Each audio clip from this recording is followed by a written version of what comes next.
Assalamualaikum warahmatullahi wabarakatuh.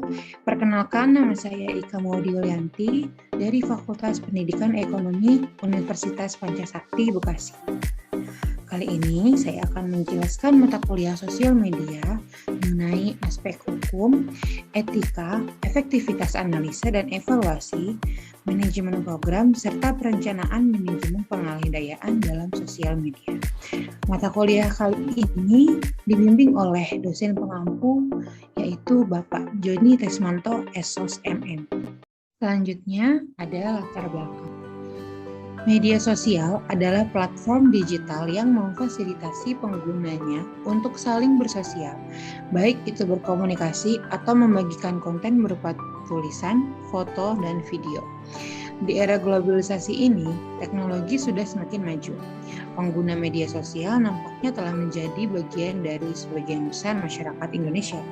Selain itu, media sosial saat ini juga telah dijadikan sebagai tempat untuk saling mendapatkan dan menyebarkan informasi, serta berkomunikasi secara langsung dengan menggunakan media sosial. Sebab, dengan internet, mereka lebih bisa menghemat waktu dan biaya. Dalam penggunaannya, tentu kita diberikan kebebasan agar bisa berkomunikasi dengan siapa saja. Namun, yang sering disalahartikan di sini adalah bebas bukan berarti tanpa etika. Akibat dari penyalahgunaan sosial media dalam menyebarkan informasi juga berdampak pada banyaknya para pengguna yang masuk ke ranah hukum ataupun mencoreng nama baik institusi atau lembaga akibat dari penyebaran informasi pada sosial media yang tidak menggunakan etika. Selanjutnya, hukum dan etika sosial media. Perkembangan teknologi memicu keinginahuan masyarakat akan berbagai informasi. Salah satu sumber untuk mendapatkan informasi adalah melalui media sosial. Namun, banyak pengguna yang terperosok dalam memanfaatkan media sosial karena berita yang belum terverifikasi kebenarannya. Nah, bagaimana sih cara agar kita dapat menggunakan sosial media dengan bijak dan kita bisa terhindar dari ancaman UU ITE? Yang pertama, pastikan postingan yang akan diupload di media sosial milik Anda tidak terkait SARA. Nah, karena jika ada yang tidak setuju dan tersinggung dengan postingan tersebut, mereka akan dengan mudah melaporkan kita ke pihak yang berwajib. Yang kedua, jangan percaya dengan foto yang ada di salah satu akun sosial media yang tidak dikenali. Karena banyak pengguna media sosial yang dengan sengaja menggunakan nama dan foto palsu atau anonim. Selanjutnya, meskipun tidak berdekatan atau tidak saling kenal, tetap menjunjung etika karena apapun yang didiskusikan di medsos semua orang bisa melihat. Bahasa yang ditulis juga berbeda dengan bahasa yang kita gunakan secara langsung. Jadi, gunakanlah tata bahasa yang baik dan tidak menimbulkan salah pengertian pihak lain. Itu juga termasuk atau bagian dari etika dalam bersosial media.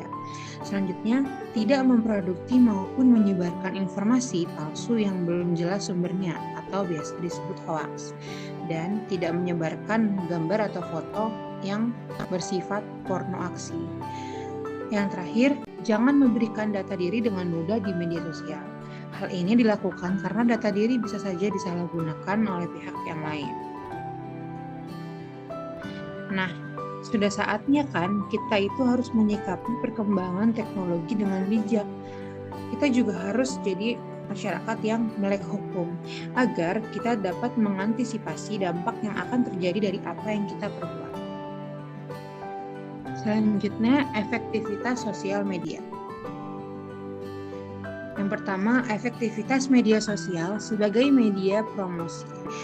Nah, jadi efektivitas media sosial sebagai media promosi ini merupakan suatu keberhasilan dalam pencapaian tujuan dalam melakukan promosi sehingga meningkatnya volume jual dengan melakukan perubahan perilaku calon pembeli atau konsumen. Tingginya angka pengguna media sosial menjadikan media sosial sebagai salah satu platform yang dirasa efektif untuk melakukan promosi dan jual beli. Selanjutnya, efektivitas media sosial sebagai media komunikasi. Sebagai situs jejaring, media sosial memiliki peran penting dalam pemasaran. Hal ini disebabkan media sosial dapat memainkan peran sebagai media komunikasi. Komunikasi merupakan upaya menjadikan seluruh kegiatan pemasaran atau promosi perusahaan agar dapat menghasilkan citra yang bersifat konsisten bagi perusahaan tersebut. Selanjutnya, efektivitas media sosial sebagai media pembelajaran. Teknologi informasi dan komunikasi dalam pembelajaran berperan sebagai penghubung dalam pelaksanaan transfer ilmu pengetahuan tanpa sama sekali menghilangkan model awal pembelajaran yang berlangsung secara tatap muka di dalam kelas. Pemanfaatan teknologi informasi dan komunikasi dalam pembelajaran ini berguna untuk meningkatkan efektivitas dalam pelaksanaan proses pembelajaran. Selanjutnya ada manajemen program sosial media. Jika digunakan untuk keperluan pribadi, menggunakan media sosial memang tidak perlu pusing memikirkan persiapan atau bahkan strategi penggunaannya. Namun, jika dipakai untuk keperluan bisnis atau pemasaran, persiapan pengelolaan jadi penting. Kita bebas dalam memilih channel media sosial yang mau digunakan, tetapi penting juga untuk kita menentukan beberapa hal dulu sebelum akhirnya memilih channel yang tepat. Yang pertama, menentukan tujuan. Hal paling dasar adalah menentukan. Misal, jika ingin meningkatkan awareness terhadap merek tertentu, maka yang harus diukur adalah jumlah viewers terhadap konten yang memuat merek tersebut. Kedua, menetapkan sasaran. Kita harus menetapkan profil sasaran audiens untuk mencapai tujuan di tahap pertama. Kalau sudah tahu ingin menyasar siapa, lengkapi informasi tentang karakteristik dan perilaku sasaran. Yang ketiga, merancang konten. Rancanglah konten berdasarkan informasi tentang audiens yang disasar. Pastikan gaya pendekatan yang dirasakan cocok dengan mereka. Memilih saluran.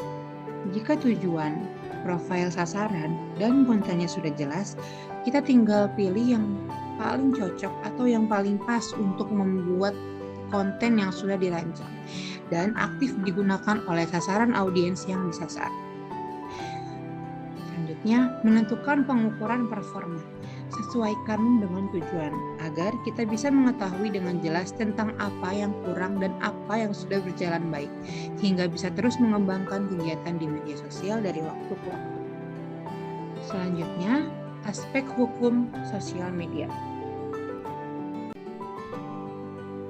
Ada beberapa hal penting dari segi hukum yang harus diperhatikan. Beberapa hal penting tersebut yaitu yang pertama, Undang-Undang Informasi dan Transaksi Elektronik atau ITE pasal 20 yang mengatur tentang larangan mengunggah dokumen elektronik yang melanggar asusila. Yang kedua, UU ITE pasal 28 yang mengatur tentang berita hoaks atau berita bohong. Hak cipta. Sebaiknya selalu berhati-hati saat mengunggah konten yang mengandung hak cipta orang lain. Perlindungan konsumen. Jangan sampai membuat konten yang menyesatkan atau merugikan konsumen. Ini sangat penting untuk menjaga reputasi bisnis. Selanjutnya, analisa dan evaluasi sosial media. Tugas dan tanggung jawab dari sosial media analis ini yang pertama, membuat laporan traffic website dari semua media sosial perusahaan. Lalu mengidentifikasi kebiasaan customer, lalu mencari cara untuk menjangkau audiens yang lebih luas, menentukan strategi di semua platform media sosial untuk meningkatkan brand awareness. Nah, tujuan dari evaluasi itu sendiri adalah untuk mengkaji apakah kegiatan yang dijalankan sesuai dengan rencana mengidentifikasi masalah yang muncul, agar dapat diatasi dengan mempertimbangkan apakah pola kerja dan manajemen yang digunakan sesuai untuk mencapai tujuan program. Selanjutnya, merencanakan manajemen pengalih-dayaan. Perencanaan outsourcing terdiri dari menentukan objektif, pembentukan tim, perencanaan jadwal kegiatan, dan perencanaan waktu kegiatan, pemilihan konsultan apabila diperlukan, dan sebagainya. Pokoknya, sekitar manajemen outsourcing. Terakhir, kesimpulan. Kesimpulan dari penjelasan saya adalah perkembangan teknologi memicu keingintahuan masyarakat akan berbagai informasi. Salah satu sumber untuk mendapatkan informasi adalah melalui media sosial. Namun, banyak pengguna yang terperosok dalam memanfaatkan media sosial karena berita yang belum terverifikasi kebenarannya. Akibat dari penyalahgunaan sosial media dalam menyebarkan informasi juga berdampak pada banyaknya para pengguna yang masuk ke ranah hukum ataupun mencoreng nama baik institusi atau lembaga akibat dari penyebaran informasi pada sosial media yang tidak menggunakan etika. Sekian penjelasan dari saya, kurang lebihnya mohon maaf. Wassalamualaikum warahmatullahi wabarakatuh. Terima kasih.